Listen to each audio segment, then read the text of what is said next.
happening in your country, what resources are available, what equipments are available that can be used positively for the extension of the kingdom of God in the Pacific. I was talking to one Fijian brother, Sepesi. When I met him in February, he had heard about the Kaksikala, and he was sharing with me that he had been praying for 12 years. I couldn't pray 12 years. But he was a man who had been praying for 12 years for a boat to help him with the gospel. I think it's in the LAGOON. And the Kaksikala came. And you know, I believe that boat is called of God. God had touched the heart of someone way across in Europe, in cold, icy Finland. Touched his heart for the Pacific, that he should bring a boat to the Pacific.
This is Pastor Tewai Matapo, commonly known as Pastor Bobby, and this is my dear wife Poko, and so we have been students all our lives.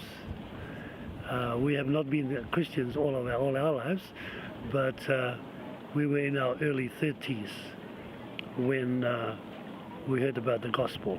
I pastor one church and she pastors another church. So on Sundays we don't normally see each other in the morning because we are both preaching in different churches.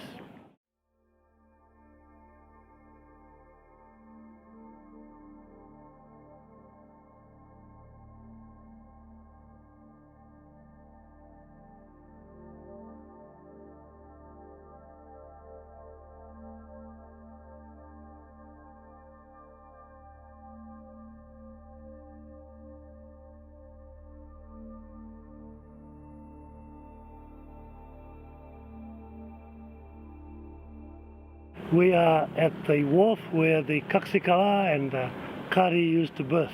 Now, coming back to the vision that Kari had about Christian boats doing mission work in the South Pacific especially. I think that's an excellent vision, and I think it's a God-given vision, but I think it's so big, it could happen at any time. It could happen within a short period of time, but as we know, it hasn't happened. But it could happen any time. I mean, we've dreamt about it for almost 20 years now. Kari had the right perception where he sees Christian boats from different parts of the world, able to be resourced to do the job. Now, admittedly, maybe the people in Europe or the United States of America do not appreciate the vastness of the Pacific Ocean and the scattered nature of the islands. And in the Cook Islands, there's not many safe harbors. This one is not safe during the cyclone season because, as you can see, it opens right into the open sea.